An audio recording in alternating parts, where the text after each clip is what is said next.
What happened to gold in Fort Knox? Nobody really knows. When I served on the Gold Commission, I asked them to really, do another audit. I remember it was 15-2. They said, we don't need to audit the gold. It's supposed to be the American people's gold. And so we would like an accounting to tell the American people what is there. I've been told that the Federal Reserve has taken control of the gold as collateral for the dollars they print.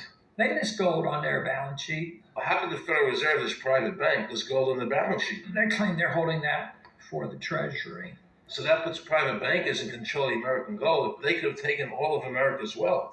That's a possibility. Shouldn't the Congress stand up and say, where is the American people's gold? They're not audited. They control the money of America, and it's not audited? There is no audit. Oh, wait a second. Doesn't the Federal Reserve work underneath the Congress? Congress ignores their responsibility to do any oversight. The president really has no control, nor does the Congress have any control over this cartel. It just has the appearance of control. In the final analysis, the Federal Reserve bankers, with the help of the Democrats and Republicans in Congress, have swindled the American people. They have taken the true wealth of America, the gold, and given us a piece of paper in return. And again, not a word from the press. These frauds are going to continue until Congress is no longer intimidated by the Federal Reserve bankers, and Congress uses their legal authority to shut down the Federal Reserve System and to stop this loss of our freedoms. Is there a law that requires people to file a 1040? Not explicitly, but it's certainly implied. Well, implied by force. Yeah. But is there a law? I can't cite a law, no, I cannot. But,